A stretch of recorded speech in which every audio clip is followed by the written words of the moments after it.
This conference will now be recorded. Hey.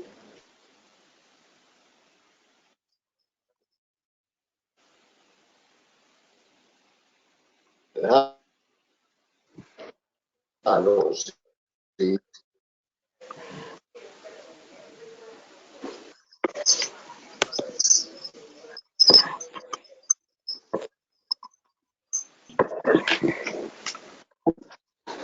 On this.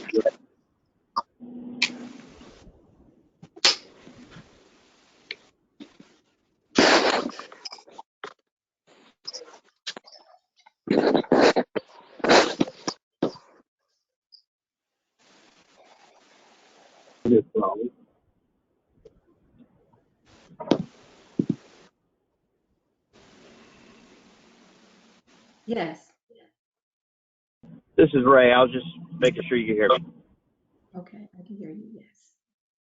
Okay. Good evening, everyone. Good evening, everyone. We are now at the 7 o'clock hour, the hour that has been appointed for our April 16th Board of Supervisors meeting of Surrey County, Virginia. We will now call this meeting to order, and we will now have a moment of silence.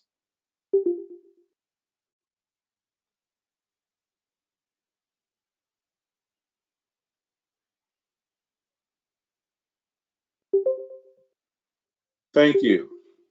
As per a new portion of our agenda, we do have an invocation that was supposed to be done by outside clergy to help us with our theme, unity in the community. So at this time, since we are virtual, we're going to lead in the invocation at this time. Might we pray? Most holy, wise, and eternal Father, we thank you for this opportunity you've allowed a few of your children to be busy about your Father's business and being good stewards over the authority that you've given us over a county called Surrey. Lord, we ask now that you would lead, guide, and direct us, and let everything that we do be pleasing in your sight. We know that it is you that have given government, and Lord, we ask that you would let us use this opportunity now to be considerate of our fellow men, and that the things we do will be pleasing in your sight. Bless us now and lead us in areas in which we don't agree. Father, we ask that you would grant us a spirit of cooperation, for we want to be pleasing unto you. Bless now as only you can this meeting. We know that you are an omnipresent God. You're everywhere at the same time. So we ask that you would bless us now, lead, guide, and direct us. In Jesus' name I pray. Amen. Amen. Amen. We will now have our Pledge of Allegiance to the flag. I pledge allegiance to the flag of the United States of America and to the republic for which it stands, one nation under God, indivisible, with liberty and justice for all.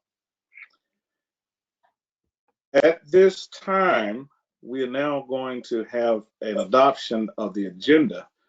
So at this time, I'm going to ask if Ms. Chapman, if she could come in and do a roll call of board members, and board members have had an opportunity to have the agenda before them, and that we may be able to adopt the agenda at this time. Good evening, this is Ms. Chapman. Roll call vote, Mr. Elliott, Yes.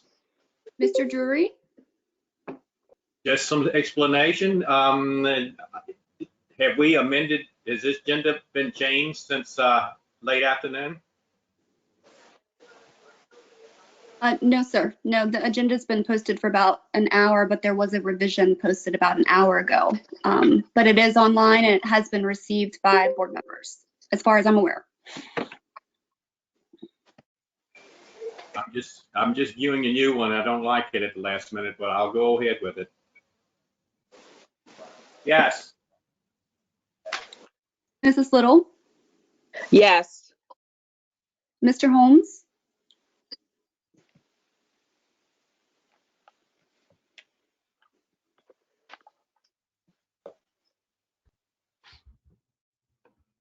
Mr. Holmes, can you unmute and just confirm?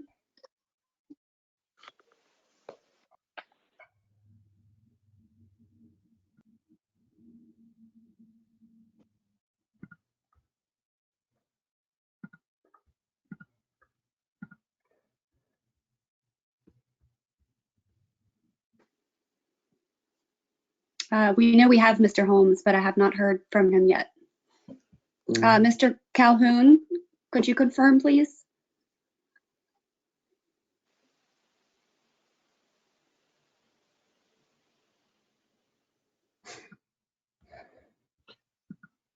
Mr. Calhoun, could you unmute and confirm? This is Michael Drury. I don't see Mr. Holmes or Mr. Calhoun on the meeting. We will have to, this is Mr. Elliott, we will have to give away time to get them on board. So at this time, can Mr. Brown, if you can hear me, could you please go direct with them to assist them to come in? We'll do that right now. Thank you.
This is Tim Calhoun. Can you hear me? Yes, sir, we can hear you, Mr. Collins. Okay, great. Stay right there. Don't leave us now. Don't leave us. Yes, sir. Let me tell-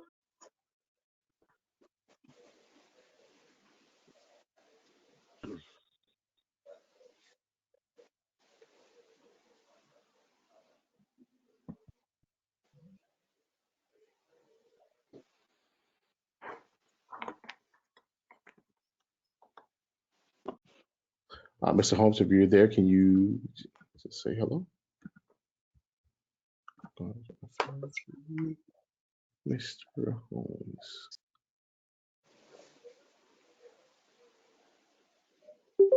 Mr. Holmes, are you there? Try once again, Mr. Holmes. Are you connected, Mr. Holmes? Let's see.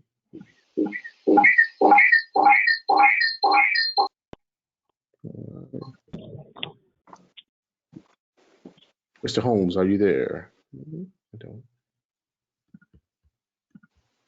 see. I will call him now.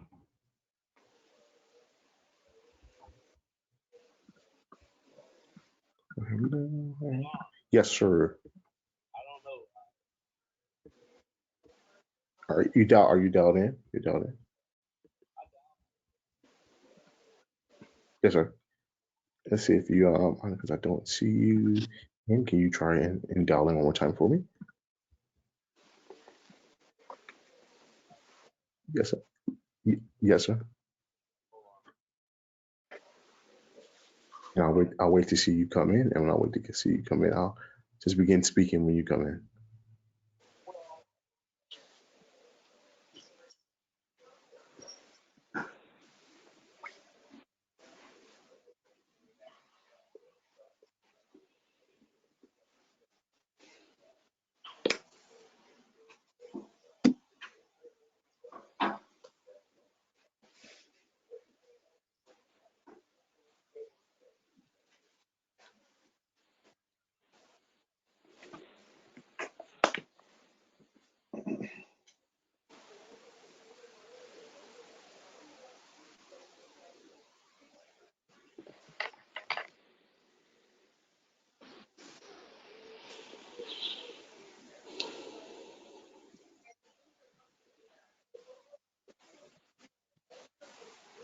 Mr. Holmes is currently dialing in momentarily, so he should be in shortly.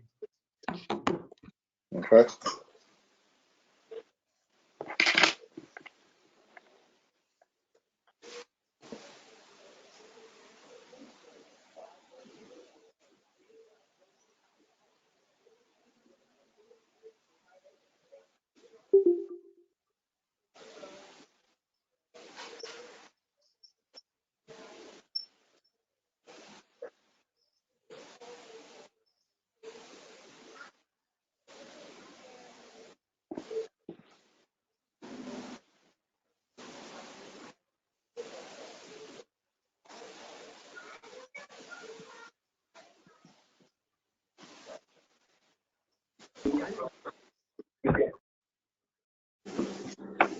Mr. Elliott, once we get this situated, would you like me to redo the roll call vote?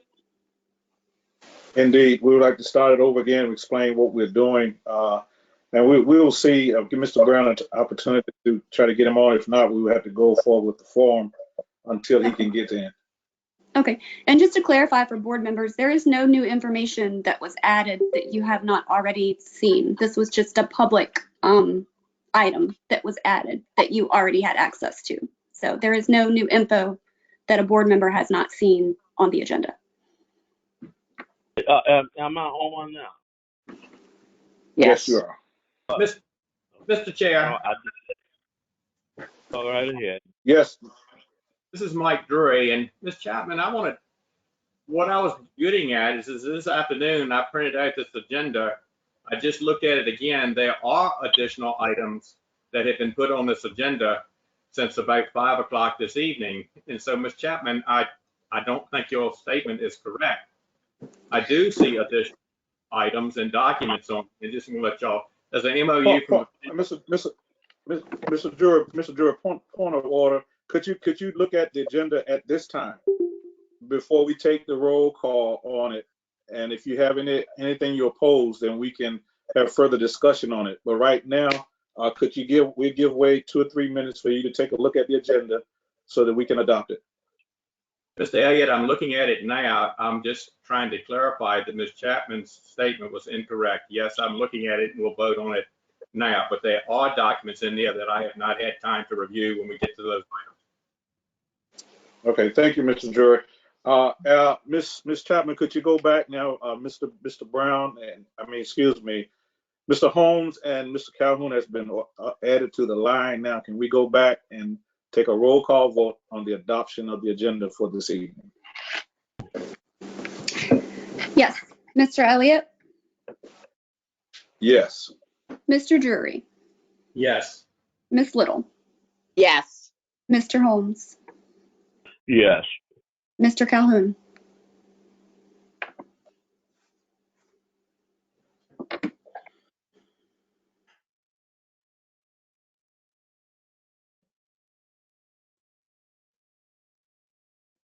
Okay, we have the roll call vote from Mr. Calhoun previously, and we will move forward with the course of business at hand. Mr. Brown, if you could you at this time give us the confirm members access and your opening statement about the virtual meeting that we're having at this time. Okay, thank you, Mr. Chair. As a preliminary matter, this is the Brown Network Administrator. Permit me to confirm that all members and persons anticipated on the agenda are present and can hear me. Members, when I call your name, please respond in the affirmative. Mr. Robert Elliott. Yes. Mr. Michael Drury. Yes. Okay. Miss Judy Little. Yes. Mr. Kenneth Holmes. Yes. And Mr. Timothy Calhoun. Yes. Very good. Right, and I'll go to the next part. Okay. Good afternoon, and I think this part is a good one. This public meeting of the Surrey Board of Supervisors conducted remotely consistent with Governor Northam's Executive Order EO 55 temporary stay-at-home order due to the current state of emergency in the Commonwealth given the outbreak of the novel coronavirus. In order to mitigate the transmission of the virus, reduce risk of the COVID-19 illness, we have advised and been directed by the Commonwealth to suspend all public gatherings. As such, the governor's order suspend the requirement of opening meeting law to have publicly accessible physical location. Further, all members and bodies are allowed and encouraged to participate remotely. That's it for me. Okay. Hand it over to you. I, the chair, would introduce each speaker on the agenda.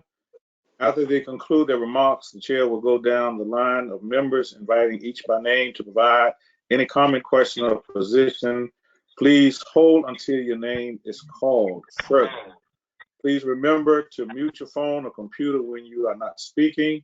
Please remember to speak clearly in a way that helps generate accurate minutes. For any response, please wait until the chair yields the floor to you and you state your name before speaking.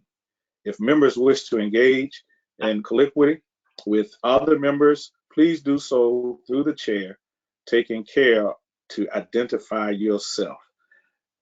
At this time, we will begin our meeting, and the first order is the new business on our meeting. It is the adoption of emergency declarations as presented below, and at this time, we're going to ask our acting county administrator, Ms. Rollins, if she would come and take charge of this portion of business. Yes. Good evening, everyone. The Director of Emergency Management declared a state of emergency in the county on March the 13th due to the spread of the coronavirus. This unprecedented health emergency led to the closure of public buildings and the limitation of public gatherings. Of course, the impact of long-term management on this emergency requires the restatement of the declaration of emergency with the finding of a disaster. This new action will enable further actions to be taken to best protect the health, safety, and welfare of Surrey County.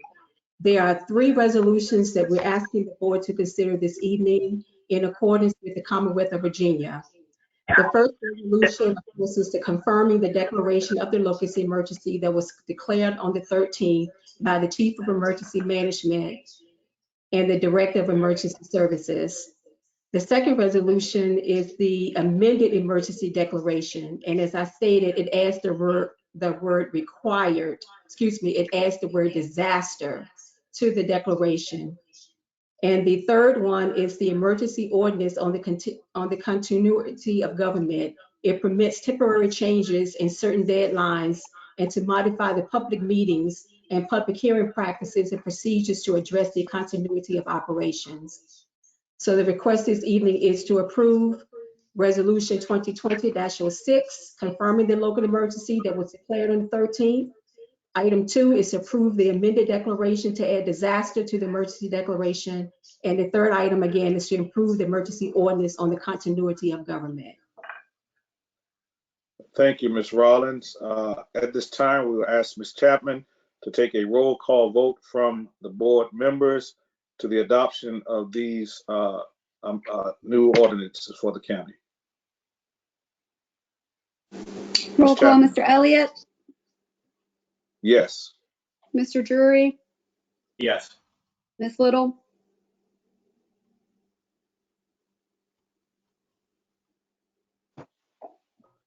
Ms. Little went into pause for some reason.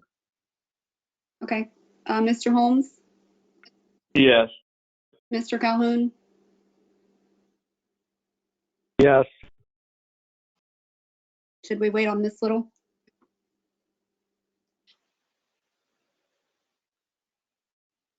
We have the majority through a form to accept these ordinances as to be included in Surrey County's disaster preparedness, so we can move forward. Mr. Brown, if by chance you're going to be a busy man this evening, looks like, could you contact Ms. Little and see what is going on? She paused her screen so that she can get back on the meeting. So I'm on with Thank her you. now. She said she had a technical difficulty on her side, so we're working to get her back in.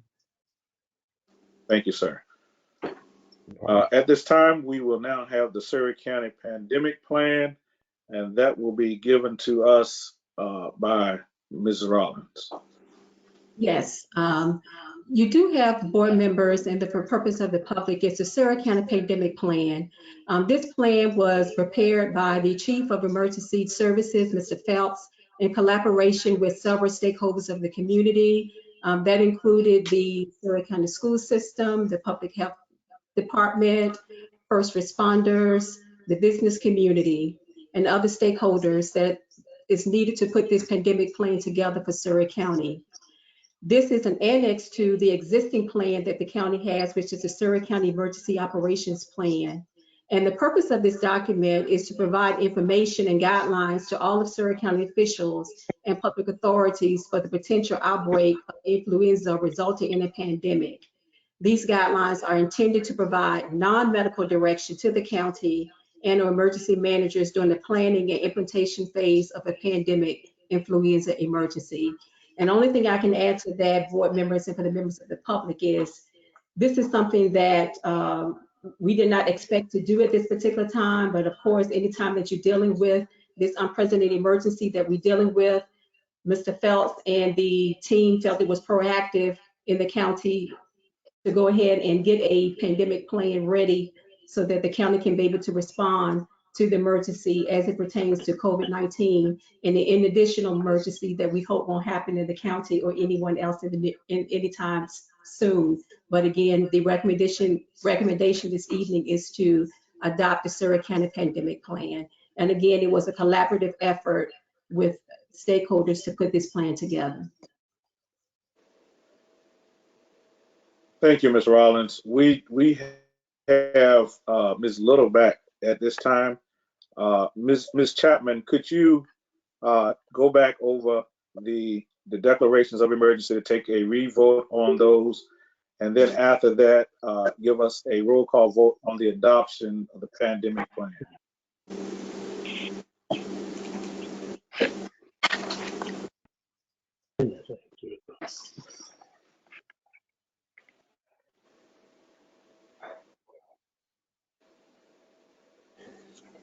I apologize, Mr. Elliott. I had a little Are you bit of there, a Ms. Chapman? lag.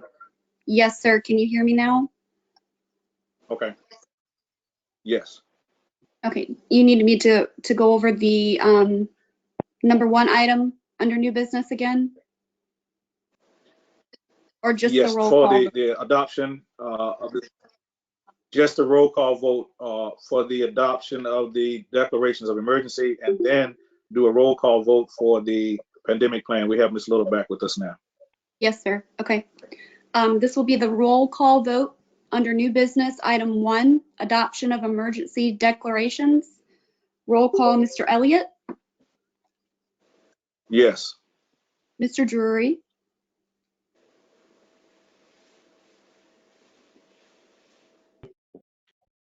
I'm sorry, I was muted. Yes. Ms. Little, Yes. Mr. Holmes, Yes. Mr. Calhoun. Yes. Thank you. We will now do a roll call vote. Item number 2 under new business, Surrey County Pandemic Plan. Roll call, Mr. Elliott, Yes. Mr. Drury, This was a late item that I hadn't had time to review. No. Ms. Little, Yes. Mr. Holmes, Yes. Mr. Calhoun. Yes. Thank you. We will now move to the third item.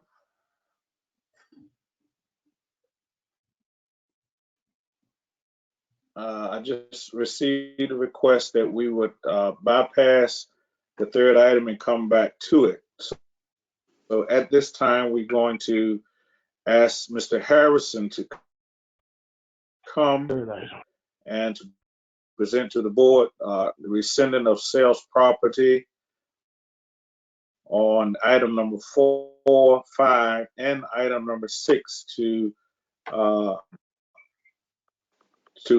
the sale of a parcel in our industrial park. So, Mr.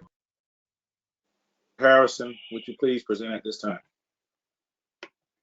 Yes, sir. This is David Harrison speaking. Good evening, Chairman Elliott, board members, Mrs. Rollins, and everyone virtually assembled.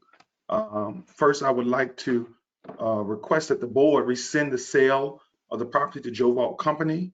Okay, hold on, Mr. Harrison, hold on.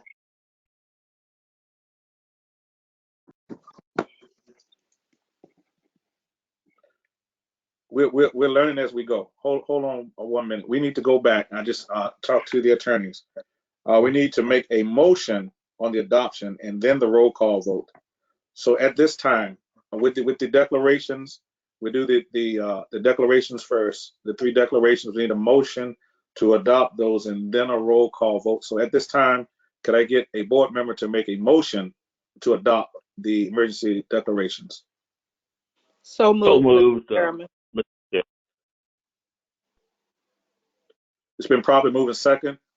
Can I get a second? I believe it's second. Second. Do we have a Judy, second? Been second. properly moved in second. At this time, we're asking. Yes, Ms. Little, second. Mr. Holmes made the motion. Now, Ms. Chapman, can we get a roll call vote on this item? Yes, sir. Roll call vote on new business, item number 1, adoption of emergency declarations. Roll call, Mr. Elliott, Yes. Mr. Drury, Yes. Ms. Little, Yes. Mr. Holmes, Yes. Mr. Calhoun. Yes.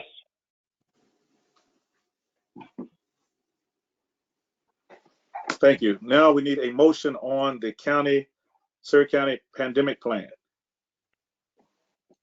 So the moved. adoption of it. This is Judy. So moved to the adoption of the plan, pandemic plan. Second. Is there a Kenneth second? Holmes. Kenneth Holmes, second. It's been properly moved in second. Thank you, Mr. Holmes. Been properly moved in second for the adoption of the Surrey County pandemic plan. Ms. Chapman, could we get a roll call vote? Yes, sir. This is a roll call vote for item number 2 under new business, Surrey County pandemic plan. Roll call, Mr. Elliott, Yes. Mr. Drury, No. Ms. Little, Yes. Mr. Holmes, Yes. Mr. Calhoun. Yes.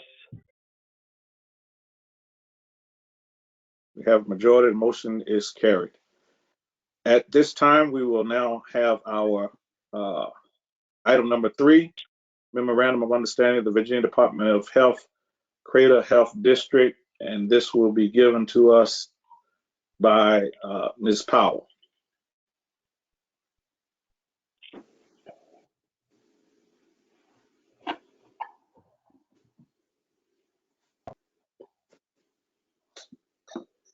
Can you hear me? Yes. Okay. Good evening, chair members of the board. Before you is a MOU as well as some additional attachments, an MOU and a business associate agreement. The purpose of the MOU is to allow county employees, in essence, to be loaned to the local health departments or Crater Health Districts to assist with contact tracing and other non-fire and rescue services.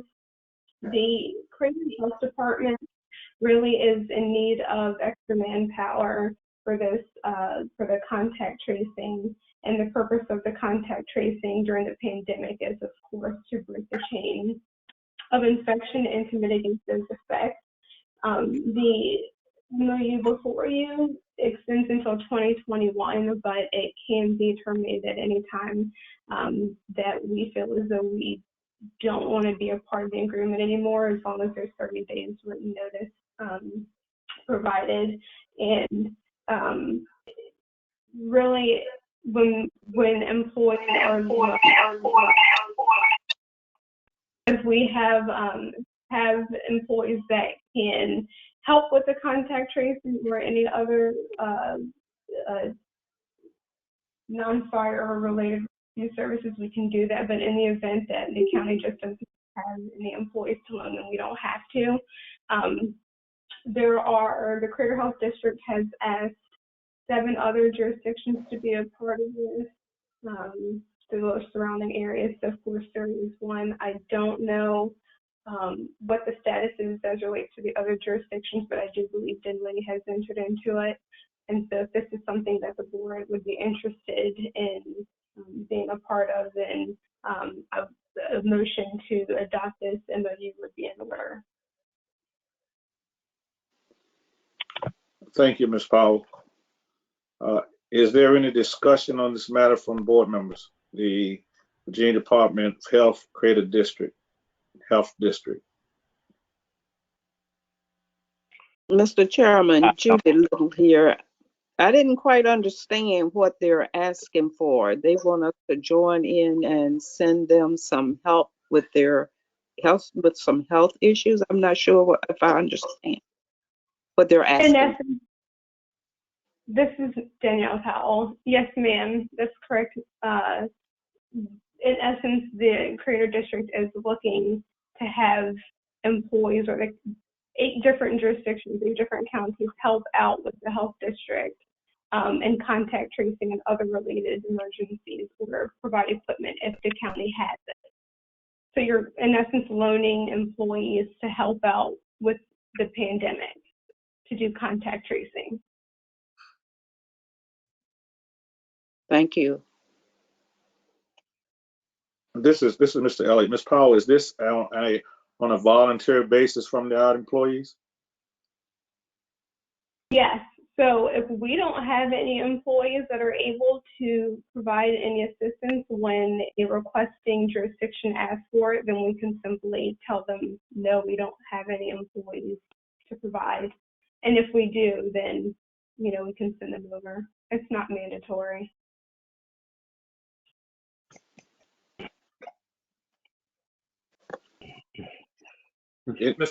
Any other questions? Mr. Chair, Mike Drury. Can y'all hear me? Yes. Yes, Mr. Drury.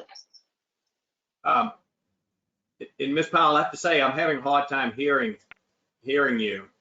But anyway, beside that, and my apologies for the following comments. Number one, as I know in other localities, and it's a great idea. I know some other localities have some problems with some of the language in it. And again, and my apologies with this, but when I reviewed the agenda, I haven't had time to look at this document. So I, again, because of the lateness, put it on the agenda. So anyway, I know there's some issues with it in other localities. Everybody thinks it's okay.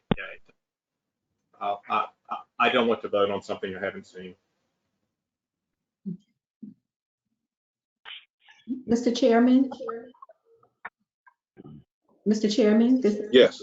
This is Melissa Rollins. Yes, Ms. Rollins. I'm sorry. In response to this particular item, this item was received by the county late. So Mr. Drury is correct in terms of it getting to the agenda. As a matter of fact, in terms of his comments on Mr. Drury on the language that may have changed, just as a little after 6 o'clock this evening, and Ms. Powell can comment if this as well, is we received a notice from the health department stating that they had cleaned up some of the language. It's not that many changes. For an example, one of the changes that was made in terms of referring to localities as far as instead of contractors, I believe that was one of the comments that the other jurisdictions had as pertains to this agreement. There was instances where it referenced 30 days in one part of the agreement, and then the other part was 60 days. So the comments that they received from the other jurisdictions permitted them time to go back and clean up that particular language and make it consistent throughout the document. The only other comment that I heard from the other jurisdictions is the fee that was involved for any type of background checks. And that was something, from what I understand, that localities were just going to consider on a case-by-case basis thinking that that would not even apply in the event that some background checks needed to happen. So those were the changes that I'm aware of as relating to these agreements and the questions that some of the other jurisdictions had raised as well. Thank you, Ms. Rollins. Based upon the timing of the board receiving this information late this evening and the changes with an opportunity to review it, the chair will entertain a motion to table this item until our next meeting, so we have time to review it and we can make a conscientious vote on this for the county.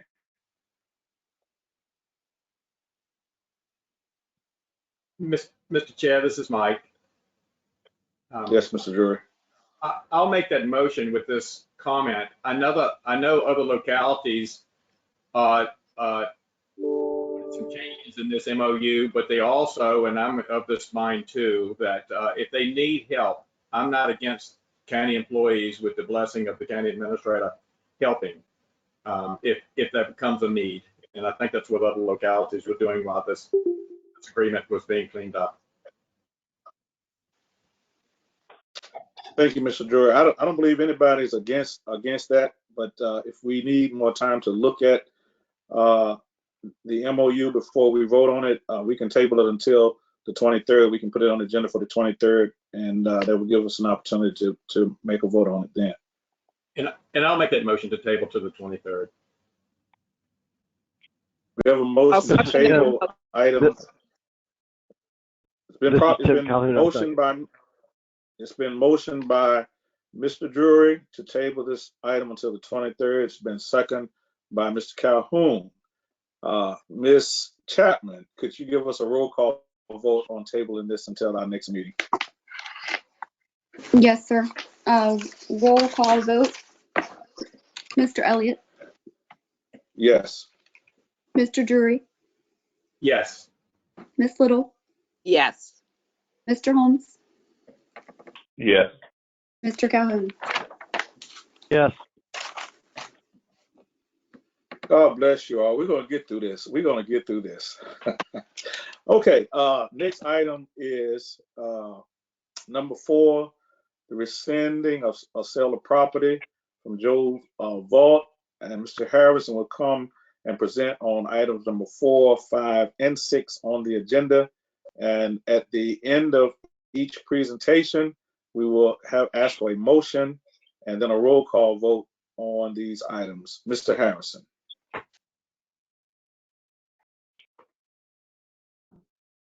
This is David Harrison. Again, good evening, Chairman Elliott, board members, and everyone, Ms. Rollins and everyone virtually assembled. I will begin with requesting that the board rescind the sale of property to Joe Vault Company, which consisted of 4 acres of land in our industrial park with consideration of $15,000.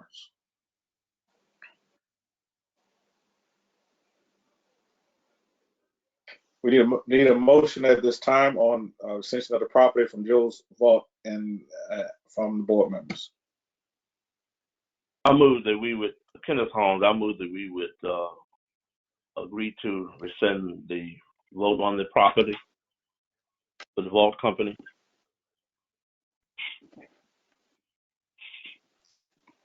I second.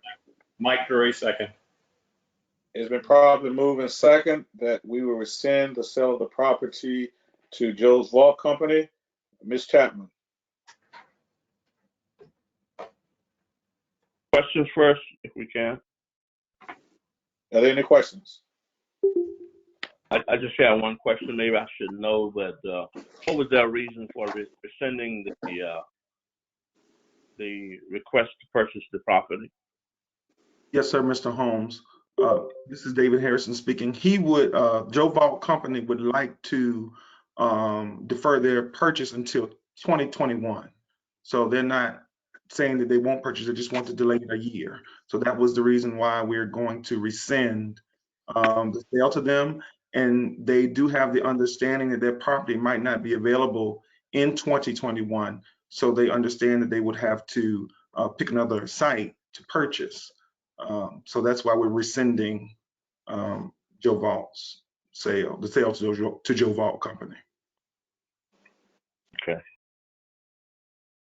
Are there any further questions? If there are no other questions, we will now take a roll call vote. Ms. Chapman? Okay, so roll call vote for the recension of sale of property, item number 4. Roll call, Mr. Elliott, Yes. Mr. Drury, Yes. Ms. Little, Yes. Mr. Holmes, Yes. Mr. Calhoun. Yes. Motion is carried. At this time, Mr. Harrison will come with item number 6, not number 7. Number 5. All right. At this time, I would like to request that the board rescind the sale of property to Strata Solar, which consisted of 3.1 acres of land in our industrial park with a consideration of $19,000.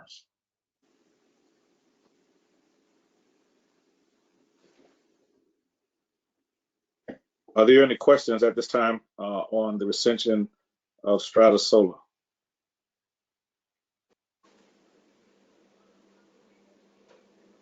If there are no questions, can we have a motion on the rescission of this property? Mr. Chairman, Judy Little, yes, I move that we would rescind for Strata. We have a second. So moved, Mike Drury. It has been properly moved and second that we will rescind the sale of the property to Strata Solar. At this time, there'll be no other questions. We will have a roll call vote given by Ms. Chapman.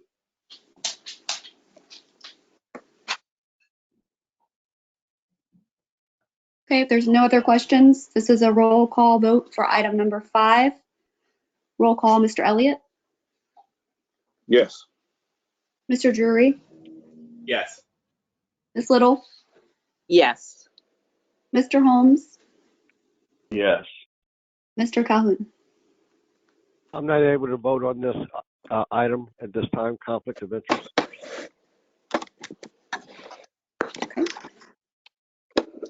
The motion has been approved by majority, so moved. At this time, we will have item number 6 presented to us by Mr. Harrison. All right. At this time, I would like to request that the board approve the sale of property to Strata Solar with an acreage of 4.23 for consideration of $19,000. And the property is located in our industrial park.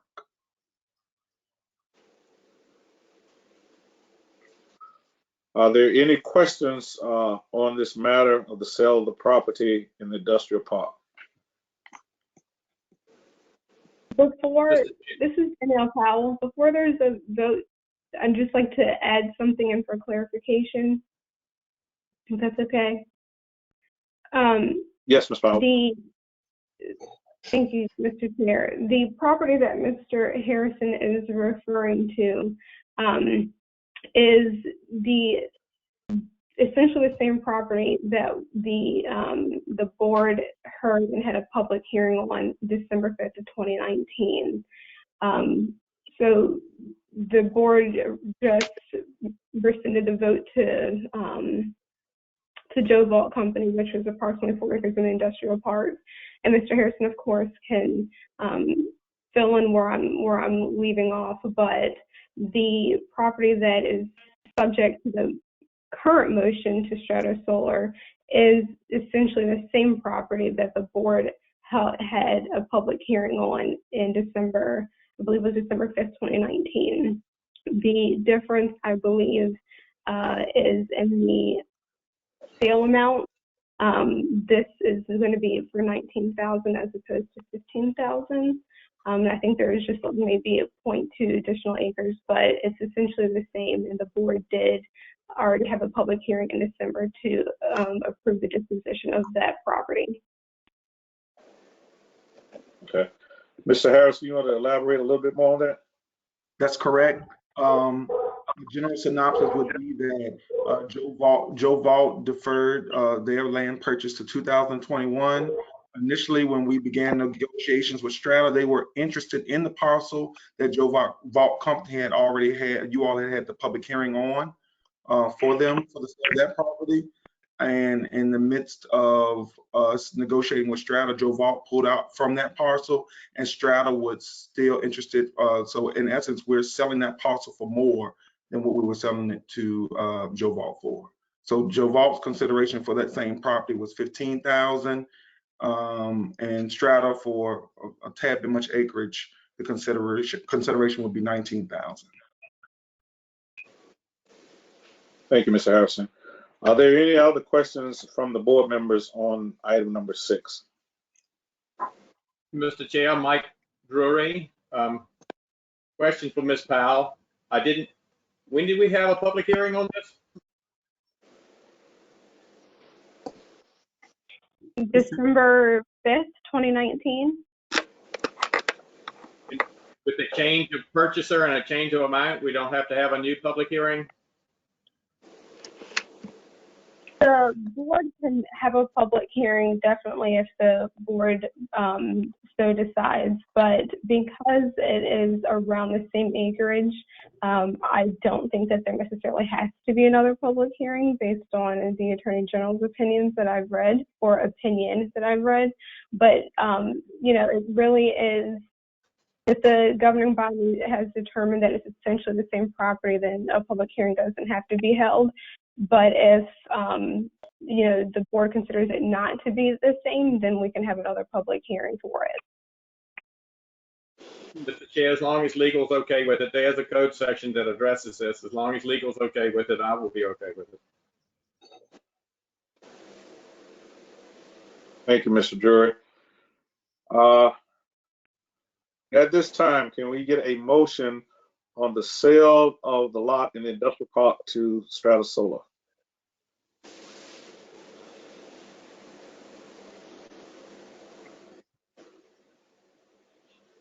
Mr. Chairman, this is Judy Little speaking, and I make the motion that we would sell that piece of property to Strata for the $19,000. I second the motion. Kenneth Holmes. It has been properly moved and second that we will sell the parcel of property in the industrial park to Strata Solar for the amount of $19,000. At this time, Ms. Chapman, could you give us a roll call vote? Yes, sir. This is a roll call vote for item number 6, sale of property, lot and industrial park to Strata Solar. Roll call, Mr. Elliott. Yes. Mr. Drury. Yes. Ms. Little. Yes. Mr. Holmes. Yes. Mr. Calhoun. Again, I have to abstain from voting.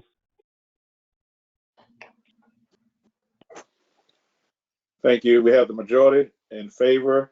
The motion is carried. I've been informed that item number 7, there will be no presentation from social services on tonight.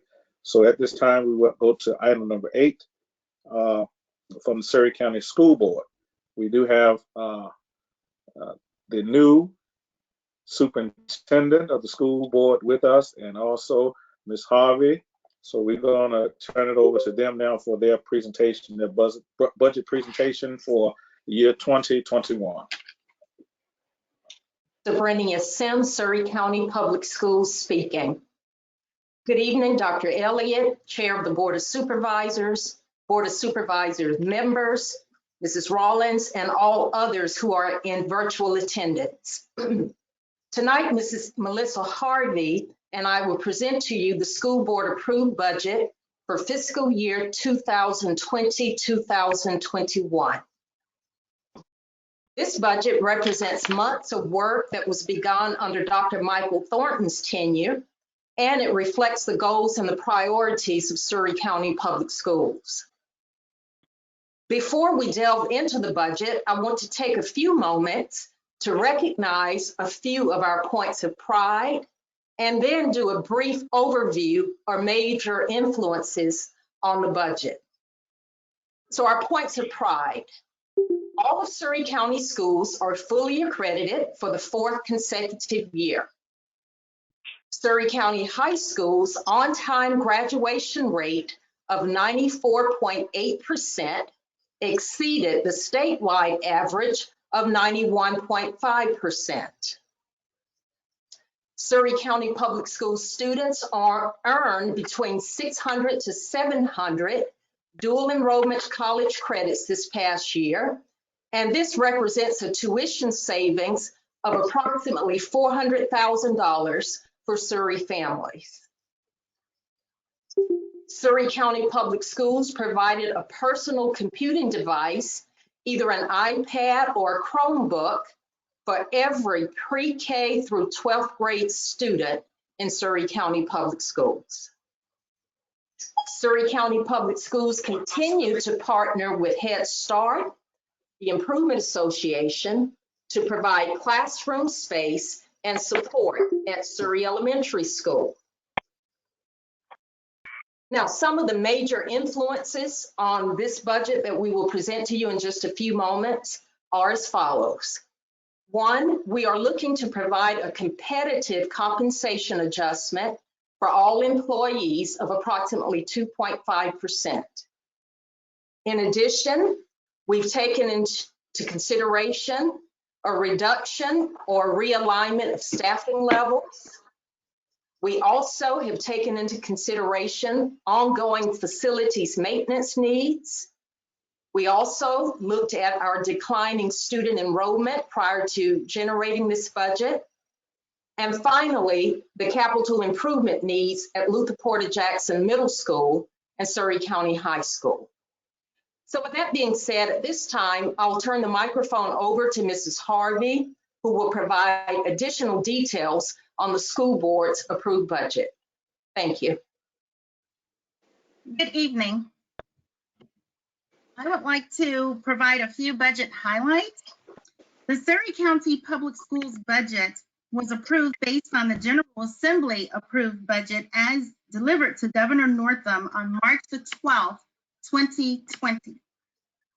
The approved operating budget totals $15,646,444, which represents an increase of 3.98% over the fiscal year 20 budget. This will require a 2.03% increase in local funding. State revenues are based on an enrollment of 679 students, which represents a decrease of 6 students from fiscal year 20. The budget provides a 2.5% salary increase. And in addition, it reflects a cost savings from staff reductions and insurance of $184,000. To summarize all fund sources, the general operating budget is $15,646,444. The grant budget is $678,358. And school food services is $513,000, with all funds totaling $16,837,802. Funding sources for the operating budget are $12,692,985 from Surrey County, $2,849,327 from the Commonwealth of Virginia, $104,132 from federal and miscellaneous sources. The general operating budget includes expenditures from instruction, administration and health, transportation, operations and maintenance, a fund transfer to Surrey County for the capital improvement plan, and technology. Instruction represents 66.49% of the budget, followed by maintenance at 13.49%. These two expenditure categories combine for 80% of the general operating budget. To recap, the total budget is $16,837,802, including the operating, grants, and food service budgets, and represents a 3.36% overall increase over the fiscal year 20 budget. The capital improvement plan totals $1,065,000, with $200,000 being funded by state revenue via a fund transfer from Surrey County Public Schools. The emphasis in the capital improvement plan is on the water suppression system and the electrical work at Surrey County High School. In conclusion, I know this was a brief overview of the fiscal year 21 budget. We'll be happy to answer any questions in the future based on the full packet of information that you have received. Thank you. Thank you, Ms. Harvey and Dr. Sims for your presentation, and we will definitely consider your presentation during our future deliberations. Thank you so very much. Thank you. Thank you, Dr. Elliott. You're quite welcome. At this time, we will now have our budget presentation for 2021 from Surrey County Administrator's Report. Okay.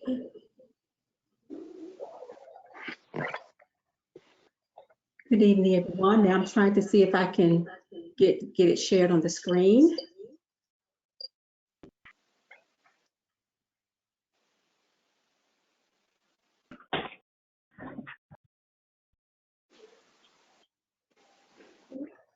Mr. Brown, what am I not doing? I thought I had it here.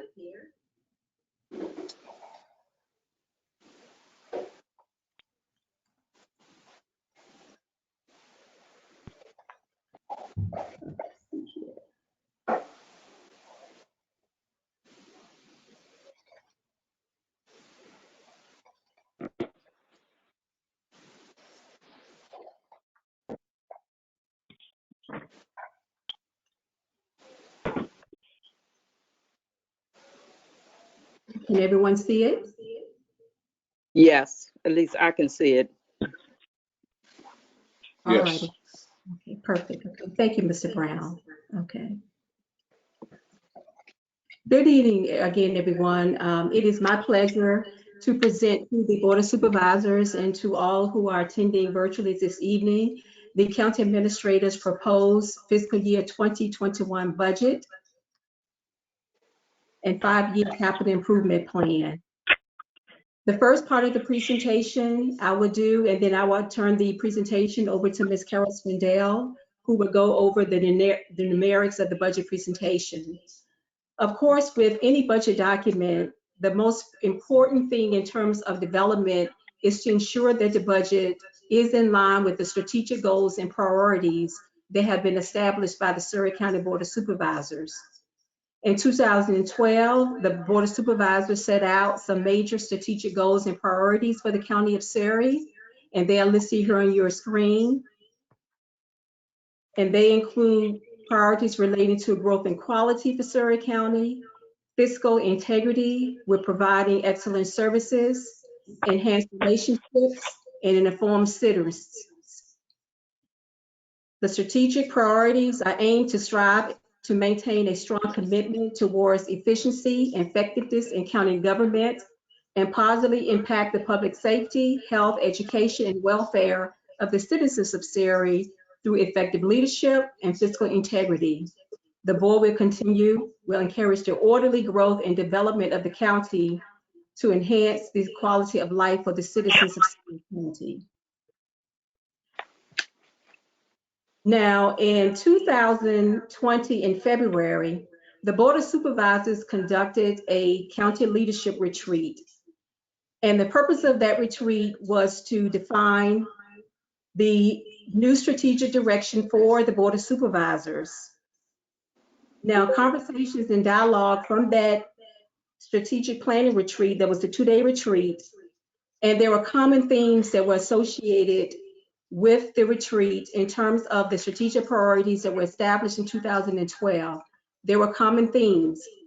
In addition to those themes, an environmental scan of the community that was conducted by the board members in attendance indicated additional priorities to focus on.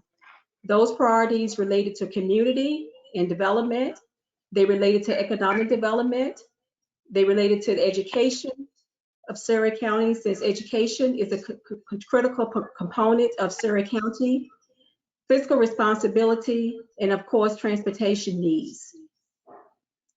The retreat helped to set the framework for a proposed newly defined mission statement for Surrey County.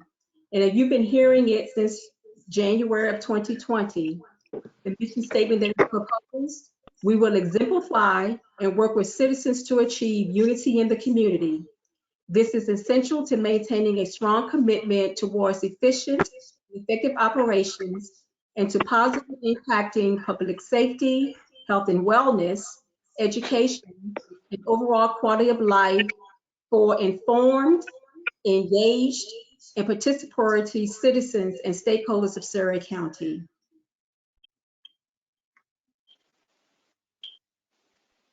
Now, this is one of the favorite parts of the budget document, in my opinion, because it gives the board and the citizens and the community an opportunity to see some of the highlights and accomplishments of the community. And I can better show you than I can tell you. And this particular slide, again, is one of my favorite slides because if you can take a look at it, you can see that our community and our staff and our leadership have been engaged in this community. And from that, the next slide talks about the various highlights and accomplishments. The first item does indicate the successful 2020 retreat planning session, which included engagement sessions from all department heads. The Board of Supervisors adopted the Code of Ethics and instituted prayer at the Board of Supervisors meetings to bring unity to the community. The county has increased civic engagement efforts through enhanced transparency, through social media and report dissemination. For our comprehensive annual financial report, there were no report findings, and the county also received the Government Finance Officers Association Award for Excellence in Financial Reporting.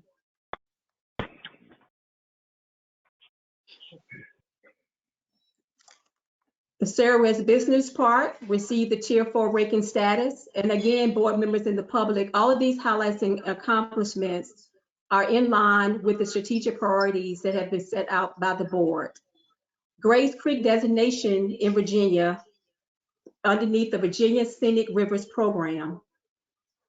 Successful administered 2 large-scale utility applications with limited staffing. A smart scale application sought the inclusion of sidewalk development improvement project for the town of Surrey. And of course, the $9.6 million grant for paved shoulders along Route 31 for another smart scale project.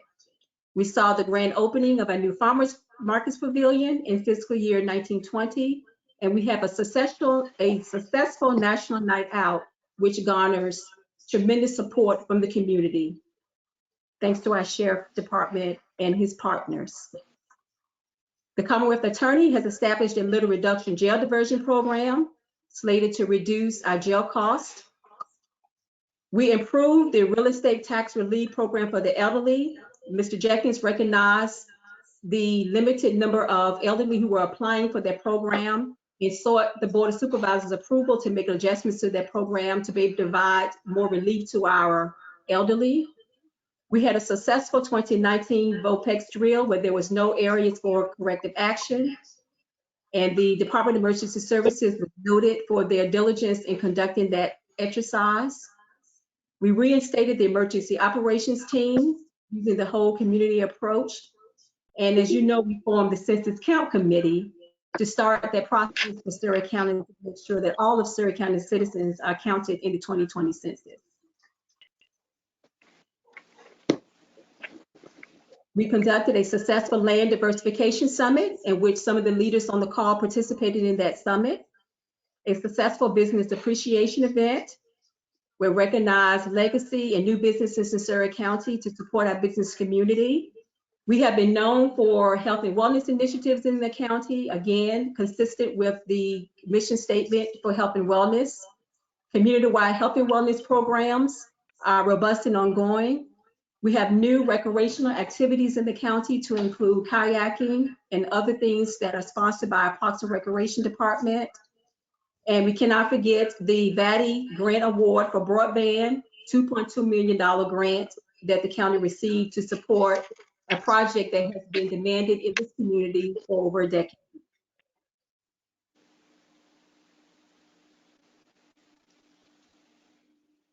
And last but not least, our employees and our teams represent the soul of this county in terms of the operations they do provide.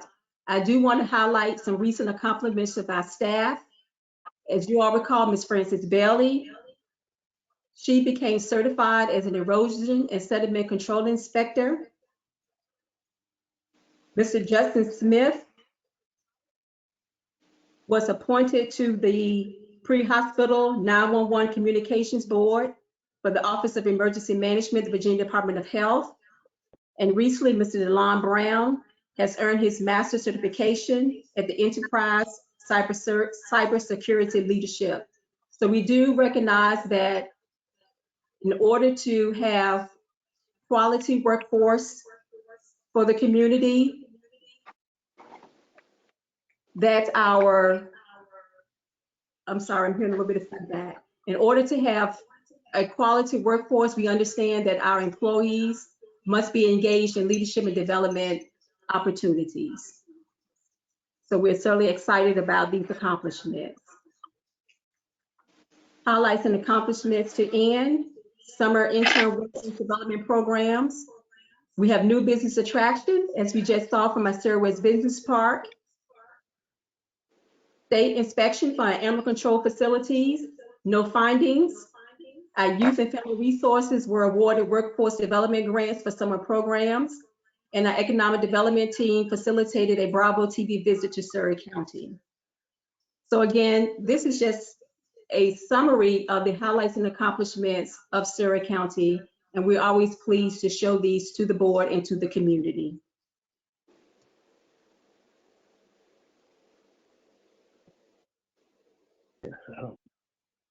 The proposed budget basis for fiscal year 21. These are the drivers behind the budget. There was a projected decline in the overall revenue projections of 7%. The county expects to see a decrease in the primary revenue sources from Public Service Corporation taxes, per the estimate from the State Corporation Commission. And that increase is due in part to the sales assessment ratio that is projected to be less than 100% of that value. As you are aware, the COVID-19 economic crisis has had impacts on local governments across all states. In Surrey County, we do expect to see some income declines as a result of that. The first one that you're showing there is a projected increase due to the federal government action to slash interest rates. The budget does include a proposed 3-cent increase in the real estate tax rate. No other tax rate increases are being proposed at this time, and we elaborate that on a little further into the document. There are some proposed increases in certain planning fees, in the sheriff fees for courthouse security, and we're projecting that the personal property tax relief percentage remains the same at the current level of 41%. Our local funding for schools has increased in the recommended budget by the county administrator of $42,985 or 0.4%. This does not include the full funding request that was shown in the division of superintendent's proposed budget. However, I do want to recognize that the county administrator, myself, and Dr. Sims have been in collaboration on the numbers that are being proposed in the county administrator's recommended budget. The budget that I am presenting to you this evening is structurally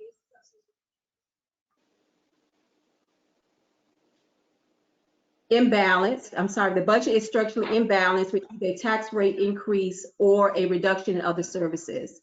Now, there was the $840,000 shortfall when we began this budget process of ongoing costs and ongoing revenues, and that necessitated the need to make an adjustment in the real estate tax rate. For fiscal year 2021, we are advising that 1 penny on the tax rate would generate revenue in the county of approximately $280,000. As recommended for any fiscal policy, the use of one-time revenues to pay for ongoing expenditures is not recommended in this fiscal policy.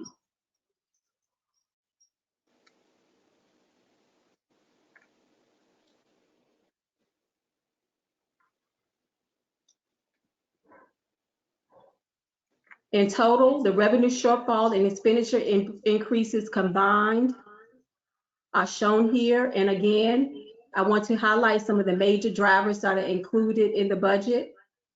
The budget, when we began this process from fiscal year 1920, the budget was in balance, and that was the decision that was made by the previous board in the previous county administrator's recommended budget. So when we started off the year, we had a budget that was not in balance, and that was in the tune of $77,500. Revenues decline in Public Service Corporation and interest income, as just alluded to. Unfortunately, this year, the county experienced a huge increase in our Virginia retirement system rate. I wish we could control these costs, but unfortunately we can't. And also our health insurance rate increase was 4.8%. And that combined total of increases is $165,000. There are new positions requested in the budget, an increase in part-time hours, and we'll go over that a little bit later in the document. That's $144,700 for those costs. And our ambulance services contract, we would need to fund that for an additional $131,000 in the new budget. Our Comprehensive Services Act, $112,000 increase is associated with that due to the cost for the kids that we have in that particular program. And the Riverside Regional Jail budget provides for an increase of cost for adult incarceration of $39,000.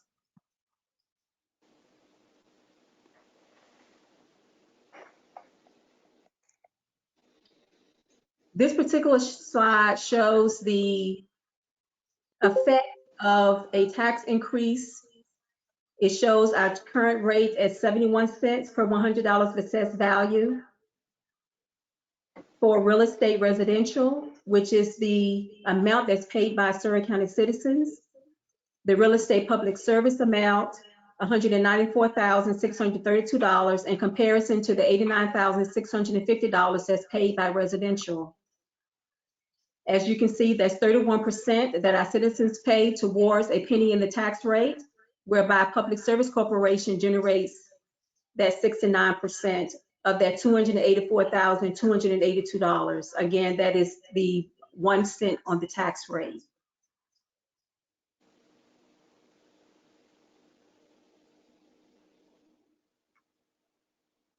The next slide here, I wanted to provide to the board and to the public so that you all could see over a 10-year history of what the assessed value of real property looks like in Surrey, has looked like in Surrey County. So if you can see all the way from 2009, where the assessed value was $863 million roughly, 10 years later, $949 million, that is a 9.1% increase. The tax rate since that time for 2009 was 70 cents per $100 of assessed value. In 2010, there was a reassessment year where that rate was increased to 73 cents. And then in 2016, the rate was lowered after the 2016 reassessment to 71 cents. So as you can see, the tax rate really hadn't changed in the county within the past 10 years. And that is the reason for wanting to show that slide, so you can get a picture to see exactly how little the assessed value in the county in real property has changed over time. And certainly that impacts the growth, or probably we should say the lack of any significant growth in the county as it relates to real property. The next slide shows the assessed value of other property, and that includes everything other than the real property that was just outlined. And I won't go over this entire slide, but you can see here again for personal property in 2009 being at 53 million, in 2019 about 56 million. So you can see the growth over 10-year period in that area, not that significant. And again, starting in 2009, we had more that we were receiving for machinery and tools than we are currently in the last several fiscal years. And in public service, you can also see that even over 10-year period, that increase has not been all that significant. And we know that amount can fluctuate over time based on the actual sales assessment ratio. But again, 1.5 compared to 1.8 million 10 years later for the assessed value in public service.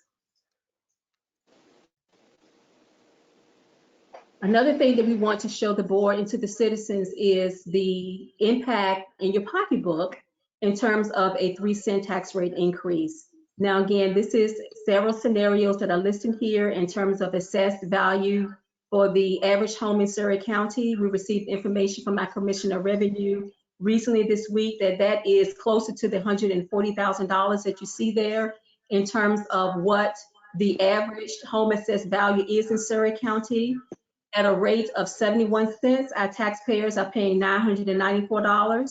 If we increase that by the 3% that's proposed, that is a $42 annually year difference. For the higher amount that's shown there, if your value of your home is around $200,000, you're paying $14.20 at 71 cents. If you are to pay 74 cents, that would be a $60 annual difference. And you can see the monthly cost broken down to your right for that. So that is considered to be a nominal increase in the actual amount that our citizens would pay based on the anticipated services that we would like to provide for the citizens in the upcoming budget year.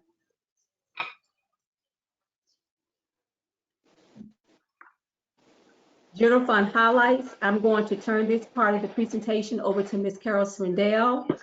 But again, this shows again some of the favorite things that I like to see in our budget document, because again, there's things that we need to put in our document that shows or substantiate the numbers.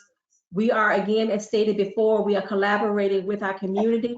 We are we are informing our citizens of things that's going on. The slide to your right there, you can see that was our community meeting with Prince George Electric Co-op.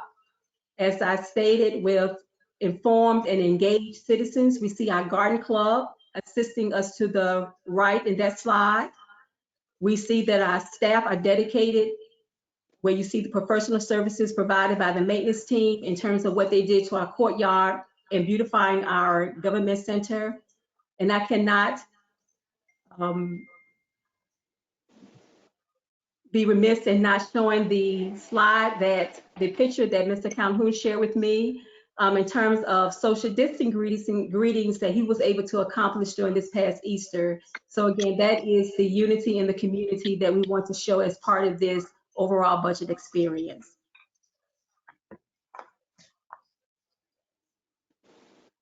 And Ms. Swindell is going to come on and go over the next part of the budget presentation. Ms. Swindell. Good evening. I'll be going over the numbers that are included in the proposed budget. The budget for all funds for the county is $58.8 million. The proposed general fund, which is the fund that most people think of when they think of services that are provided by the county, such as sheriff and parks and recreation, is $29,013,879. And that fund, that amount includes transfers to other funds of $18.3 million. The general fund transfers money to the school fund, to social services, to CSA, the debt service fund, and the utilities fund. As Ms. Rollins mentioned earlier, public service corporation taxes are the majority of the general fund revenue at over 54% of total revenue. And with the proposed 3-cent tax rate increase, The Public Service Corporation taxes are projected at $14.4 million. And again, that's at less than 100% sales assessment ratio. If we were able to get that ratio up via a reassessment, then that will help to also increase that revenue source. The school funding is $12,492,000. As Dr. Sims and Ms. Rollins mentioned earlier, the county is unable to fund the complete amount requested by the schools. We are providing an increase that is $200,000 less than what they requested. VPA, which is social services, is funded at $500,000. Their request was $776,000, but based on actual need that has occurred in prior years, we believe that $500,000 is more than adequate to fully fund the social services budget. Just as an example, last year the transfer that was needed was only $400,000. And Ms. Rollins, I don't know if you're moving the slides or if there's a way that I can do it. I don't see a way for me to do it on my screen. Okay, let me see.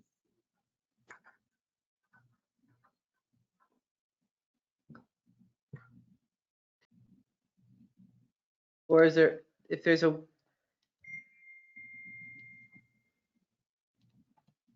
Okay. Wanda, I've made you the presenter right now, so you should be able to present from your desktop. I can do it? Yes, you can. Mhm. Okay. So do I need to have it up? We can see Sorry. your screen now. Yep, we can see your screen now. Okay, let me go back to where I am.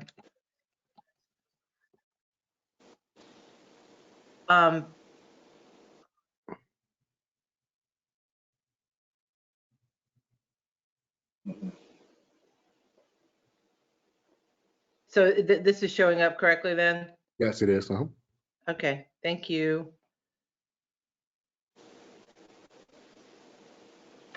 Sorry, I'm technical difficulties here. I'm trying to get, okay.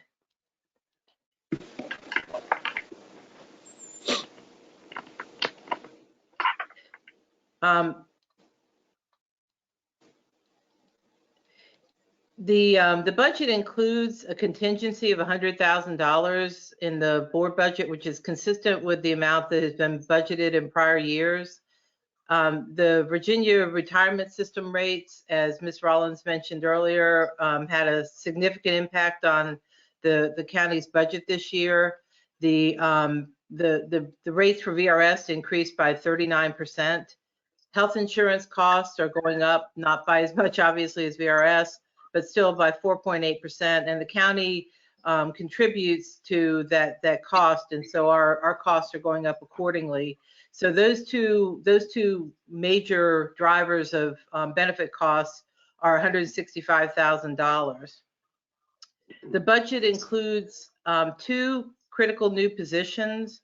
One is an HR manager and the other is a codes compliance officer. On the HR side, we also have included part-time hours for key economic development strategic objectives devoted to the farmers market, tourism, and the workforce development. The county administrator has also proposed defunding a position that had been in the budget for the assistant county administrator and replacing that with a lower level position entitled assistant to the county administrator.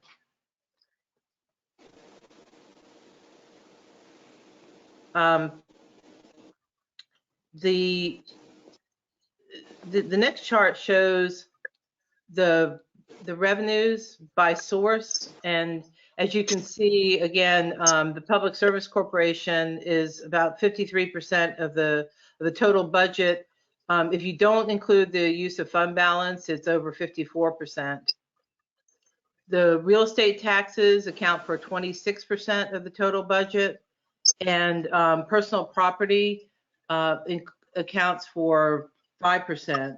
So you can see that, you know, what happens with Public Service Corporation is critical to the drivers of the county revenue sources. And unfortunately, that revenue source varies from, we've had some years where it actually goes down. The value is assessed by the State Corporation Commission, so the county doesn't have any control over that. We get estimates from the state generally in March that that guide our budget development, but those are just estimates, and we don't get the actual values from the state until the fall.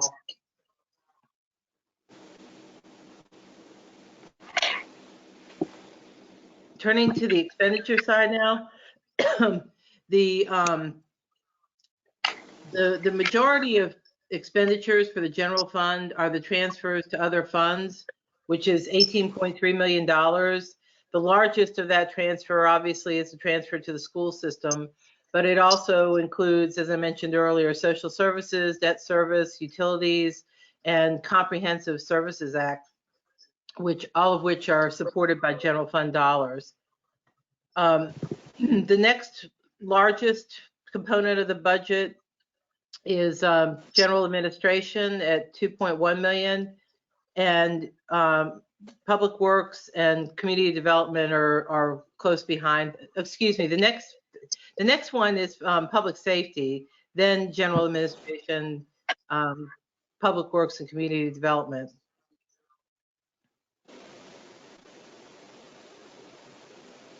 So the next slide gives you a numerical format. The excuse me, the sources of local revenue that are included in the budget, and this just gives you the comparison from the FY20 budget to the FY21 budget. Property taxes are proposed to increase by $913,000, and that's primarily due to the tax rate increase that's proposed. Other than that, there really isn't much that's driving revenue upward, and unfortunately, because we're a service organization, the majority of our spending is directed towards our employees, including salaries and benefits, and benefit rates, you know, vary from year to year. And when our revenue is either flat or not, you know, or growing only slightly or actually declining, and we have, you know, VRS cost increases and health insurance cost increases that are significantly more than that, it you know, it makes it challenging to balance the budget. Other local taxes are $760,000. The primary revenue source there is sales tax. It also includes business license tax and motor vehicle license taxes as well. Permits and licenses are proposed to remain, or projected to remain, relatively flat at $32.8 thousand. Fines and forfeitures are projected at $40,000. And again, as Ms. Rollins mentioned earlier, one of the big unknowns that we're going to be facing this year is the impact, along with a lot of other localities, obviously, is the impact of the COVID-19 shutdown on the economy. We know that it's going to have a negative impact. Unlike localities that have a meals tax and you know, a hotel tax, Surrey is not going to be, you know, negatively impacted by that because we don't have those revenue sources. But sales tax is one that's going to be particularly vulnerable. And over time, personal property taxes may be vulnerable as well if people are not replacing their vehicles as quickly as they had in the past, because those are depreciating assets. The use of money and property is primarily our interest income. And as I mentioned earlier, or I think as Ms. Rollins mentioned earlier, the Fed recently slashed interest rates down to essentially zero, which means that our ability to earn interest income on our available cash is going to be much less than it was just a few months ago. And so we expect to see a precipitous decline in interest income as a result. And other revenue sources that are included in that category are rental income that the county receives on certain property. Charges for services is projected to increase slightly. Miscellaneous revenue, which includes ambulance billing, is remaining relatively flat.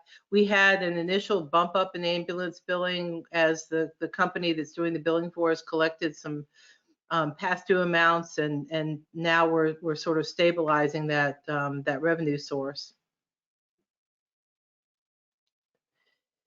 The local revenue, and I apologize for my slides going bockety here. Other revenue is much less significant than the local revenue. We receive revenue from the state, and the majority of that is under the shared expenses category, and that's where the state reimburses us for the cost of constitutional officers.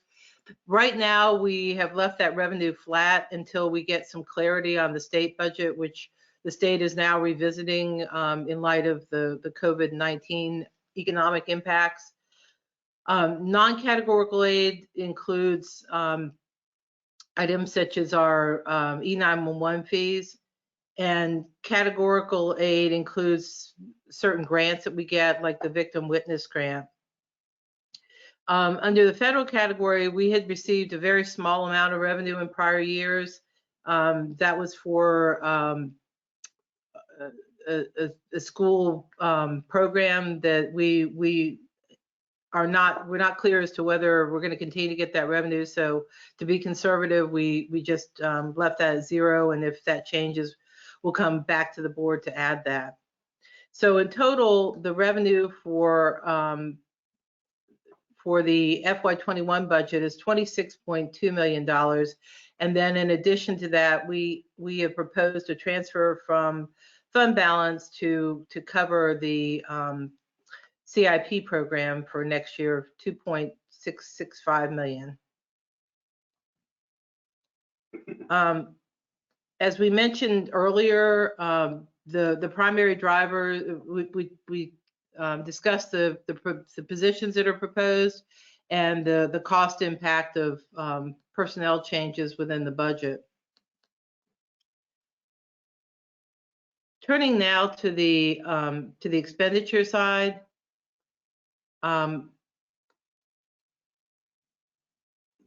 the total general fund, including transfers in and transfers out, is $29,013,879. That's a 0.8% increase.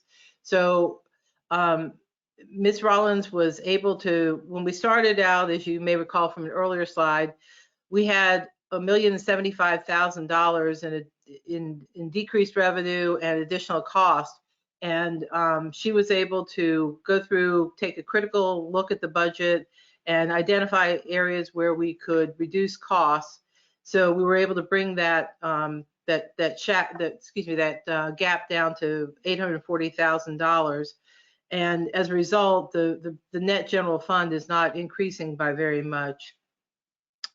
You'll see that there are some, the most significant changes are in recreation and cultural and community development, and that's primarily due to functions that were transferred from the recreation and cultural category to community development. It's not that there's major changes in programmatic activity in those areas.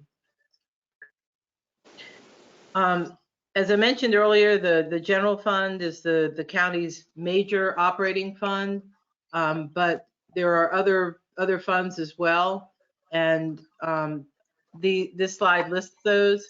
The Virginia Public Assistance Fund, which is social services, is $1,850,000. Comprehensive Services Act Fund, and that fund is increasing significantly due to additional service requirements, and those are mandated costs by the state. The state participates and pays approximately 51% of the, 61% of the total, and the county's responsible for roughly 39%. The school has two funds, the operating and the cafeteria fund, and with the proposed county contribution, the total school budget would be 16.8 million for next year. And then the other major fund is the capital fund, which is proposed at just under $8.2 million.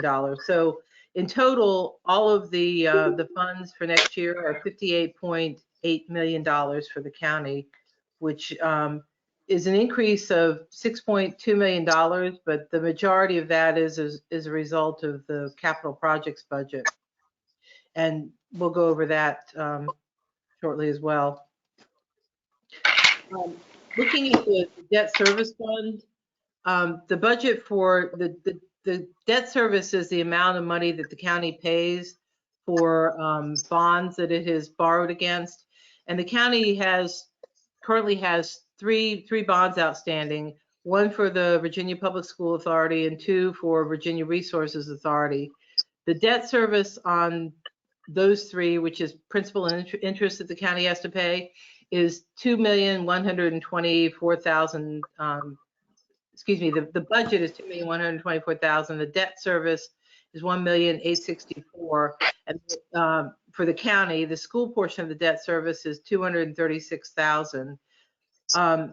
Within the 5-year CIP, there are some major projects that are proposed, most notably the radio system, and the proposed borrowing over the next 5 years is $13.8 million. We've added information on the slide that shows the county's policy regarding debt service. Net bonded debt won't exceed 3% of the assessed value of real and personal property, and general fund debt service expenditure should not exceed 12% of annual general fund expenditures, and the county is in compliance with both of those policies.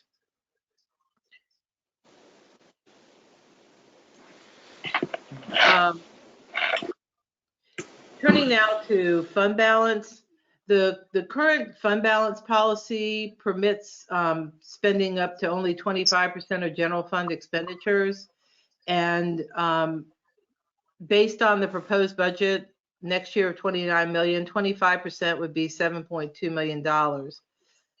We are expecting to see a decline in fund balance for FY20 as budgeted, but it will still be above policy guidelines.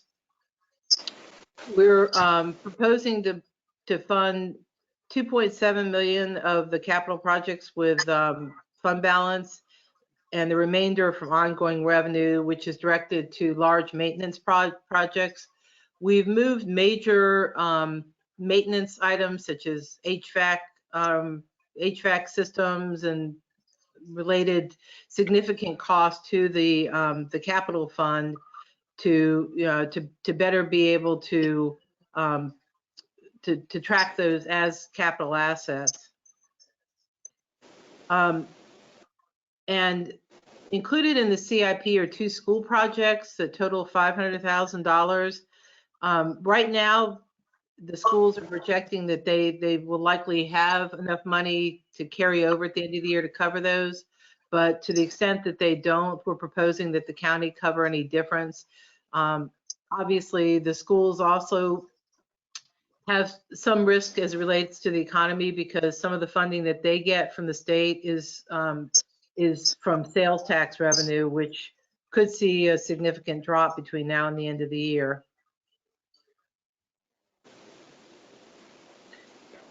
The 5-year CIP is $19.4 million, and for next year, the budget year, fiscal year 21, the projects are listed on the right-hand side of the screen. There's a project for the county's continuing support of the broadband initiative at $1,750,000. Technology improvements of $25,000, which is an amount that we include every year. Major infrastructure repair is the maintenance projects that I referenced earlier. That's $201,500. We're proposing to replace the gas pump system, which is very aged and is not functioning properly. Under public safety, we are proposing a medic unit replacement, which was in the 5-year CIP last year, as was the mobile communications or the county's radio system, and that's the most significant item in the fiscal year 21 CIP at $5.3 million. And finally, we have $93,500 included for the CAD and RMS system.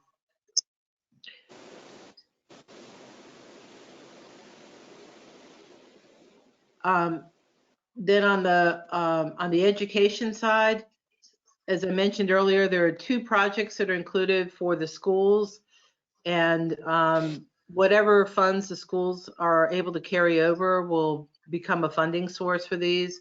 If they are able to generate the full $500,000, then they'll pay for the full amount. But if they can only generate $400,000, we're proposing that the county fund the difference from fund balance. And those 2 high priority projects are the high school electrical system and the fire suppression system. So as you can see, those projects all together total just under $8.2 million for the CIP for next year.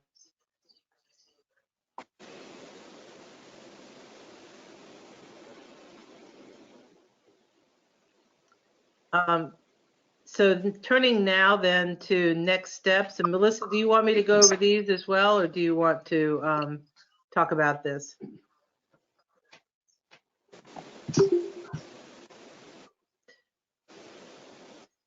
I will go over this. So this is the budget calendar right now that's is subject to change, but these are the dates that we've included right now.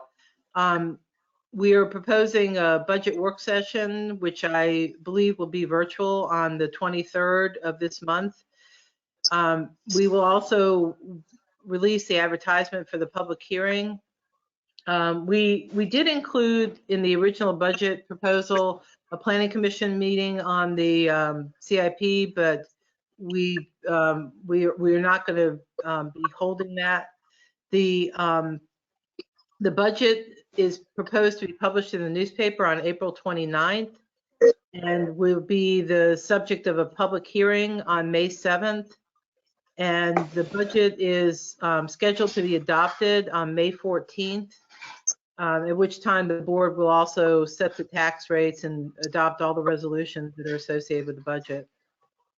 And I will, with Mr. Brown's help, I will turn this back over to Melissa for any final comments.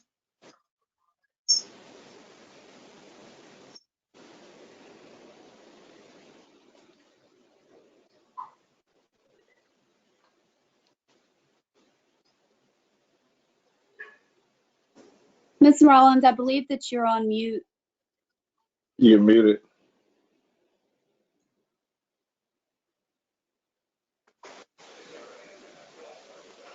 There we go. There you are. Okay. I was just talking away.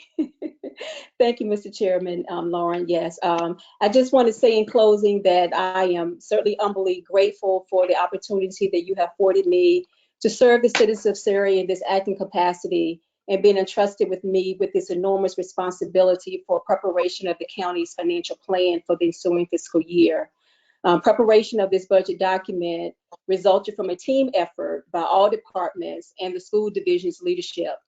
Of course, it has resulted in some less than favorable expenditure reductions, the inability to fund some requests, of course, the inability to provide any type of salary adjustments to employees. But the good news is that we're not doing any furloughs or any other reduction in staff underneath this COVID-19 pandemic, and of course, other decisions. But despite these challenges, we are confident that the county will come out stronger and more fiscally stable.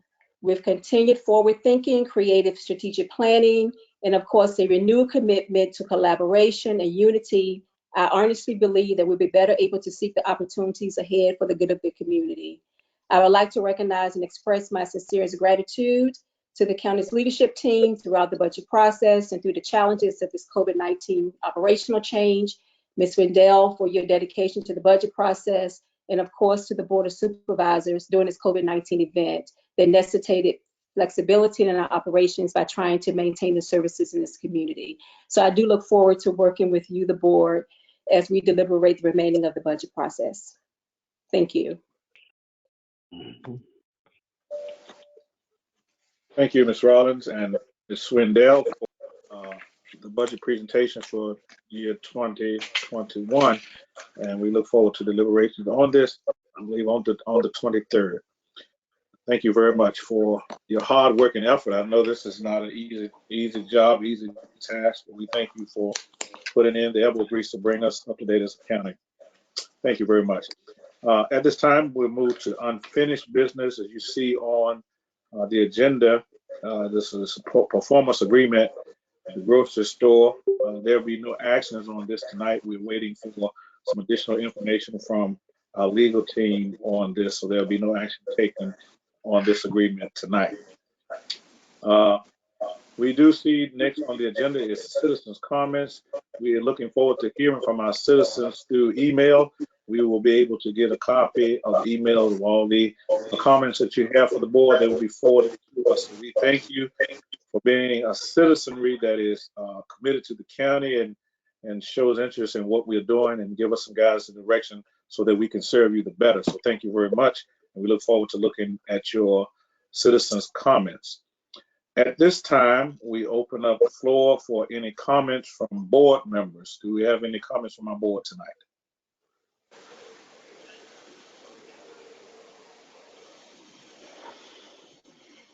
Mr. Elliott, Judy Little, I would just like to commend the staff, Mr. Brown and Ms. Melissa, and all those that have participated in trying to keep us in mode of communication during this time of the COVID coronavirus. Also keeping the staff safe and the community safe. And so we're just so thankful for all of that, and for all my board members for taking care of things and other citizens. So thank you. Mr. Elliott, this is Tim Thank Calhoun. you, Ms. Little. Any other comments from board members? Mr. Elliott, this is Yes, Tim Ms. Calhoun. Calhoun. Can you hear me? Okay. I'd just like to Yes, Ms. Calhoun, provide a brief proceed. Thank you. Can you hear me? Yes. Hello? Yes, sir. Okay. Thank you. I'd just like to provide a brief update regarding the multi-use trail. The committee is continuing to make progress, although it's been slowed down, of course, due to the COVID-19 virus. They're continuing efforts to obtain and confirm committee memberships, and they're continuing to contact contributors to obtain funding.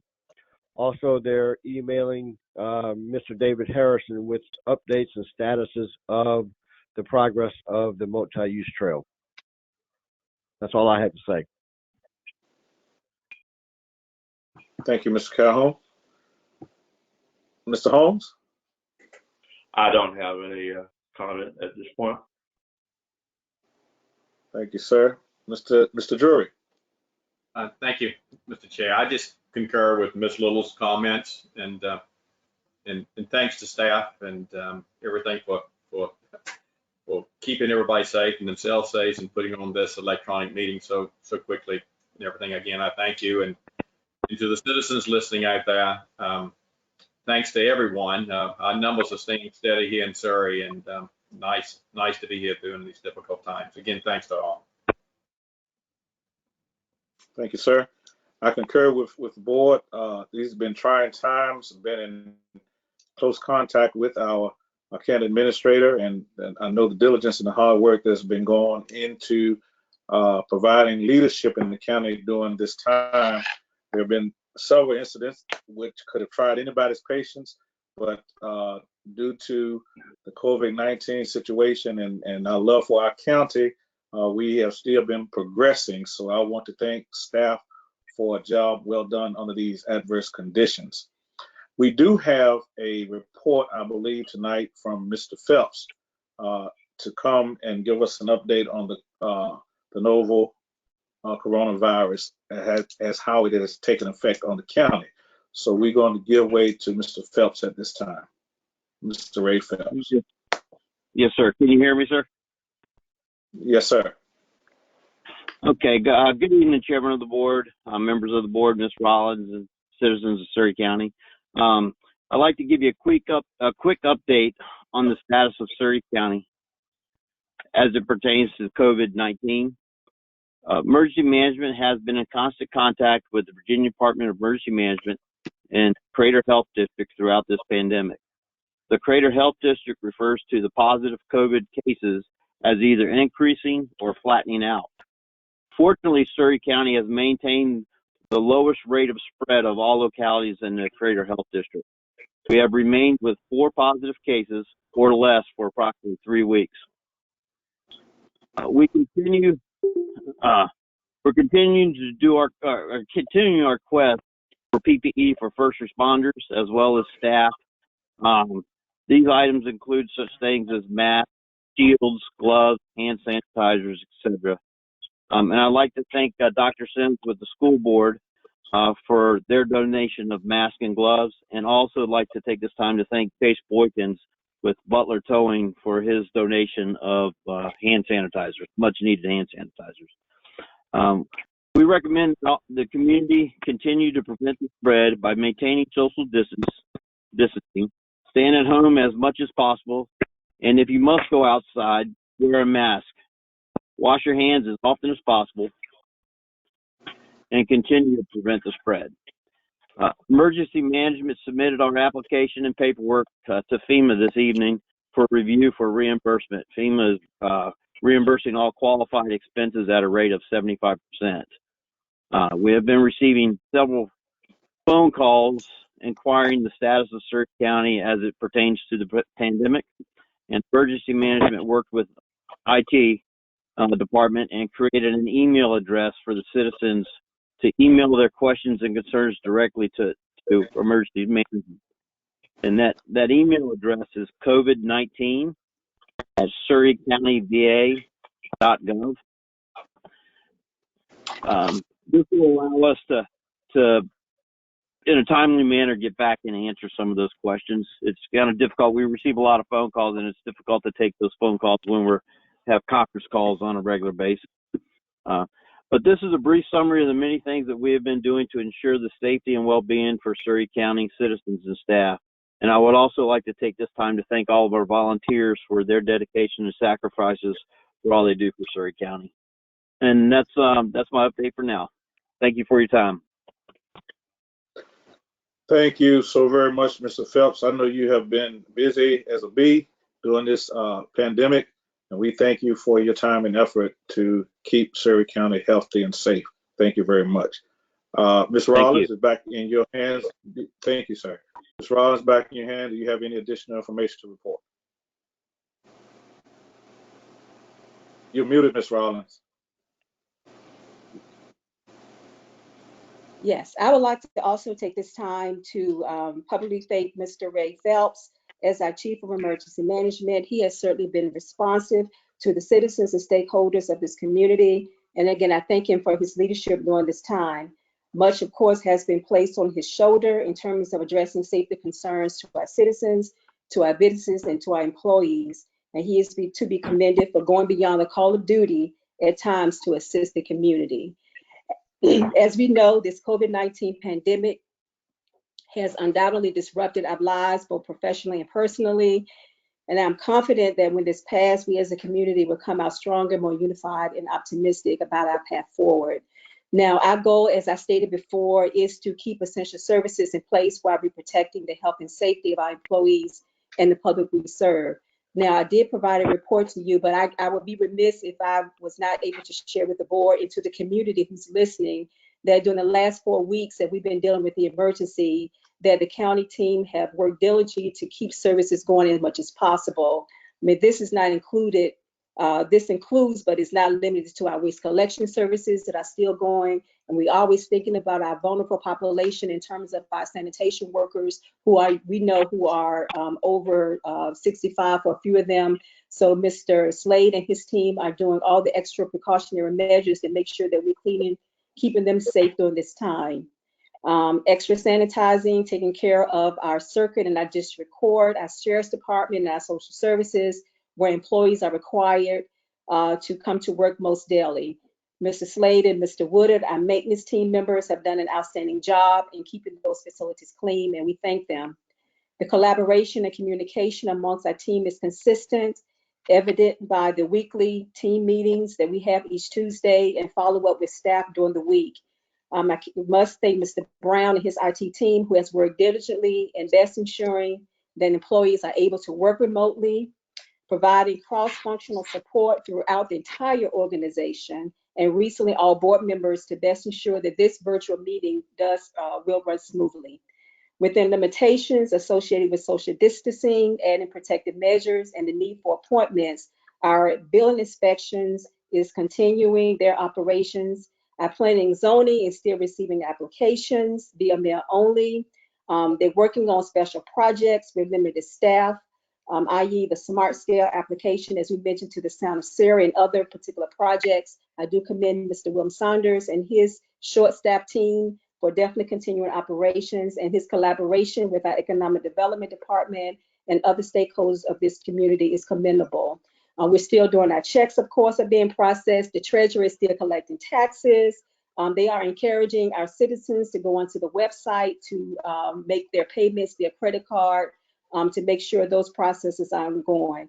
I must thank our Parks and Recreation team, our Department of Youth and Family Resources, and the Cooperative Extension, because they are finding creative ways to keep our youth and our citizens engaged in online activities. Please make sure that you check out their social media pages. My registrar is certainly informing our community on the changes in the upcoming elections, and she's making provisions to protect our election poll workers. Our animal control officers are doing arranged adoptions. Economic development, tourism, and workforce leaders are engaged. They're tag teaming, sharing information from webinars on resources for our communities during COVID-19, and utilizing, again, a tag team approach, not only to provide resources to our businesses, but also phone calling them to check on them. So we do appreciate that. Information on our 2020 census is being shared. Now, as of Tuesday, you better listen up, district. Claremont District, your response rate, 39.8%, compared to the state of Virginia, 52.6%. That is Claremont, okay, Mr. Elliott. Dendron, Mr. Drury, the self-response rate is 35.9% compared to the Virginia rate of 52.6%. And Mr. Calhoun, you're leading the pack. Your self-response rate for Sarah is 47.3% compared to the state rate, okay? And I'm sorry, I don't have one for Bacon's Castle, Ms. Little, okay? Our social services has received several donations for our food bank and distribution. The food bank was as a matter of fact, was at our Parks and Recreation today, and Mr. Jones notified me that over 100 families were served. So we certainly thank him and his team for volunteering to assist these families. There was 9 volunteers, one from Surrey and one from one of the area churches in Surrey that assisted these families. So the pictures and things that you forwarded tell the story. So thank you, Mrs. Stanley Jones. Mrs. Valerie Pierce and her team are delivering meals to the seniors and have collaborated with Virginia Diner to get meals out to the seniors as well. They purchased over 80 food boxes that are being purchased from the Peninsula Food Bank and will be distributed to our senior population. And they are daily engaged as essential employees as benefits for eligible persons have increased during this emergency. We are recognizing this week Autism Awareness Week, Animal Control and Telecommunications Appreciation Week. So wear your blue and send your photos to them. And thank you, our animal control officers and our emergency dispatchers, for all they do to make a positive impact on this community. Obviously, we're keeping up with our human resources in terms of providing the relative information to our employees. And I must also thank Ms. Laura Chapman for your patience and guidance for assisting throughout this process as well. Always saying yes, thank you so much. And our county attorneys certainly have been busy. Ms. LaSonia White is on top of communications from the State Agriculture Department of Services in terms of farmers market operations that may be resumed. So we're certainly looking forward to that while maintaining the required social distancing and other things required. As farmers markets are considered to be grocery outlets for food access. So if you see some activity in the county from our farmers market, you'll know why that is occurring. Good news is that she's been contacted by the State Department of Ag in coordination with the Secretary of Agriculture and Forestry as far as perhaps doing a documentary on Surrey County as how we're stepping up to the plate and providing access and making sure folks are not feeling food insecurities during this particular pandemic. And again, Dr. Sims has advised that the school division is also delivering meals to the students, right, Dr. Sims, on Tuesdays and Thursdays, as well as offering pickup at the middle school for any student, and parent pickup is permissible. That's available on their website. And certainly appreciative of our bus drivers and also our cafeteria workers too for doing that service to our community. Prince George Electric Co-op has stepped up and offered hotspot locations through coordination with Sheriff Turner and the county at 2 churches, Rocky Houghton and Moore Swamps Baptist Church. And the county schools and the county are also working to seek additional hotspot locations for our students and our citizens. Again, the coordination of our emergency services team has been commendable. Thank again to all the first responders. I have provided you with a detailed outline. As Mr. Phelps alluded to, we have been participating in so many conference calls, and not just with the state, but with some of our local peers and counterparts to stay abreast of everything that's going on with this emergency, all the way since March the 12th through the current. And again, I do appreciate the support of Team Seri. You have stepped into the plate during this particular emergency. Thanks again to my Board of Supervisors for your support, and that is my report this evening. Thank you, sir, very much, Ms. Rollins, for your report. We can see that through all the activity that's going on in the county, that Surrey is indeed a special place with special people there to help each other in a time of need. So we thank you very much, everyone, for all that you're doing to keep Surrey healthy and safe. And I would all right, yes, sir. I apologize. Mr. Elliott, Chairman Elliott, yes, Ms. Rollins. I do apologize. Yes, I was remiss in not saying our Surrey County Sheriff's Department, who are out here on the roads every day, also patrolling and making sure that our citizens stay safe. So thank you, Sheriff Turner, for all you and your team are doing to help keep the county safe. Appreciate it. Thank you. Thank you very much. I do concur. It appears that we have successfully gone through our very first virtual Board of Supervisors meeting, and I want to thank Mr. Brown once again for all of his hard work to bring this to pass. At this time, if there are no other items of business, the chair will entertain a motion to adjourn until our April 23rd meeting at 6 o'clock for our budget workshop. This is Tim Calhoun, so moved. Do we have a second? This is Judy Little, second. It has been properly moved and second that we will adjourn our meeting until April 23rd at 6 p.m. This is 6 o'clock. Yes. Ms. Chapman, can we have a roll call vote? Yes, sir. Roll call to adjourn to April 23rd. Roll call, Mr. Elliott, Yes. Mr. Drury, Yes. Ms. Little, Yes. Mr. Holmes, Yes. and Mr. Calhoun. Yes. We are adjourned. God bless you. Stay safe. Thank you. Same to you. This conference will now